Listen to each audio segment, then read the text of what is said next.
हाय, hello, नमस्कार. मी वैशाली आणि तुमचं स्वागत आहे आपल्या चॅनलमध्ये. आज आपण पाहणार आहोत चवळी आणि मुगाची उसळ. त्यासाठी आपल्याला रात्रभर चवळी आणि मूग वेगवेगळं भिजत घालायचं आहे. सकाळी उठल्यानंतर 8 ते 10 तास झाल्यानंतर ते कुकरला 4 ते 5 शिट्ट्या करून छानपैकी शिजवून घ्यायचं आहे. उसळीसाठी आपल्याला लागणार आहे 2 कांदे, ते लहान आकारात चिरून घ्यायचे. 1 टोमॅटो मोठा, तो पण लहान आकारात चिरून घ्यायचा. कोथिंबीर स्वच्छ धुवून चिरून घ्यायची. माझ्याकडे कढीपत्ता वाळवलेला आहे, तो घेतला आहे मी. आणि लसूण घ्यायचा, 4 ते 5 पाकळ्या लसणाच्या घ्यायच्या आणि त्या क्रश करून घ्यायच्या. क्रश करून मग जर भाजीला लसूण घातला तर त्याचा फ्लेवर छान उतरतो, तडका छान बसतो भाजीला. त्यामुळे सहसा क्रश करूनच घ्यायचा लसूण. त्याचबरोबर मी गॅसवर एक कढई ठेवली आहे, ती गरम केली आहे. त्यामध्ये 2 चमचे मी तेल टाकलं आहे आणि तेल गरम होतं आहे.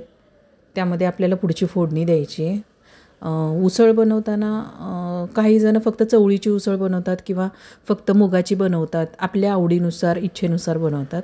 आणि ही उसळ खायला दही धपाटे खातो, त्याच्याबरोबर साईडला अशी तोंड लावण्यासाठी किंवा तोंड लावून काय म्हणतात त्याला, साईडला खाण्यासाठी, म्हणजे दही धपाट्याबरोबर साईडला पण उसळ केली जाते, तेव्हा पण छान लागते.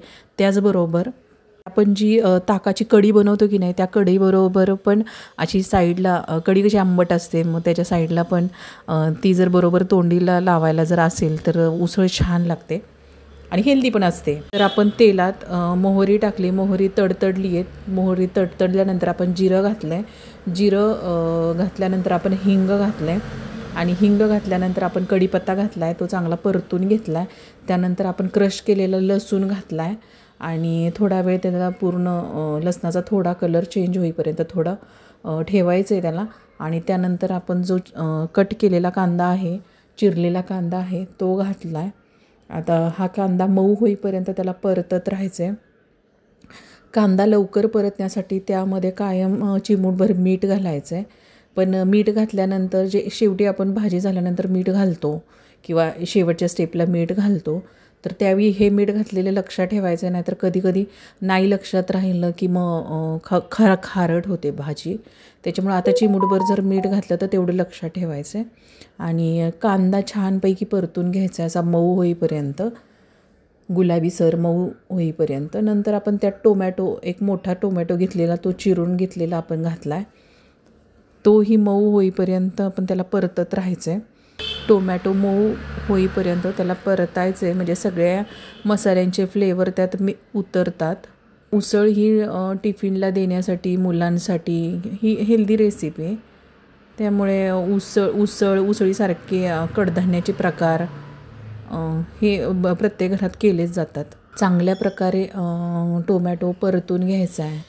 घरात उसळ कधी बनवली जाते, ज्यावेळी हिरव्या भाज्या महाग होतात किंवा घरात अचानक भाजीला नसतं काही हिरवं, त्यावेळी उसळीवरती नंबर येतो. आणि प्रत्येकाच्या घरात ह्या टायमिंगला उसळी केल्या जातात आणि खाल्ल्याही जातात. त्यामध्ये आपण जी चिरली होती कोथिंबीर, त्यामधली अर्धी कोथिंबीर आता या मसाल्यामध्ये घालायची आणि ती परतून घ्यायची, म्हणजे त्या कोथिंबीरीचाही फ्लेवर त्यात उतरतो. परतत राहायचे आणि ही सगळी प्रोसेस मिडियम गॅसवर करायची, जास्त फुल गॅसवर नाही करायची. मी त्यात अर्धा चमचा क्रश केलेली मिरची टाकली आहे. पेस्ट नाही आहे, क्रश केलेली आहे. माझ्याकडे होती शिल्लक, त्याच्यामुळे मी थोडीशी राहिली होती, मी घातली त्यात. ऐच्छिक आहे ती. त्यामध्ये मी हळद घातली आहे.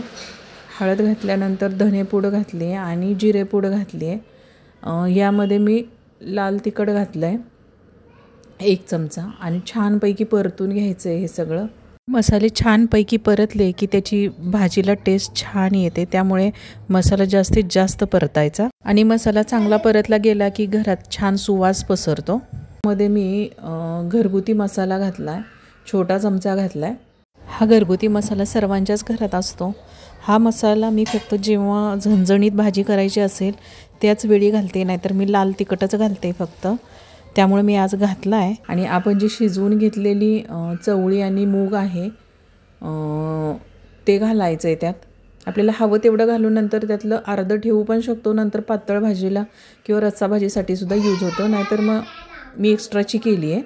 राहिलेली चवळी, मूग आणि त्यातलं पाणी शिजवलेलं ते मी नंतर रस्सा भाजी करणार आहे, त्यासाठी मी ठेवून दिलं आहे, नंतर मी करेन. चांगली परतून घेतली. आता याच्यात एक्स्ट्रा पाणी ओतायची गरज नाही. आता मीठ घातलं आहे मी, याच्यात एक्स्ट्रा पाणी ओतायची गरज नाही, काही नाही.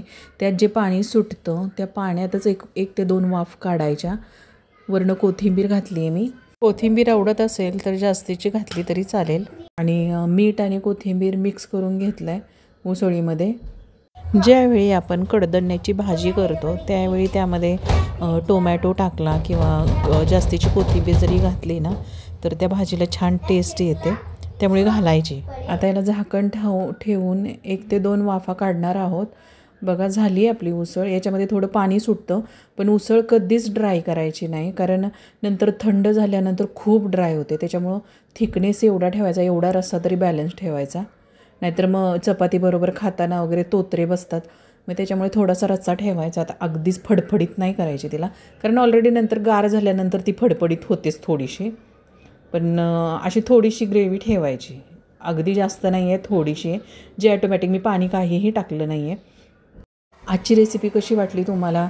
आवडली असेल तर व्हिडिओला लाईक करा आणि माझ्या चॅनलला सबस्क्राईब करा. ही रेसिपी घरी बनवून चपातीबरोबर एन्जॉय करा आणि मला कमेंटमध्ये कळवा. थँक्यू. बाय.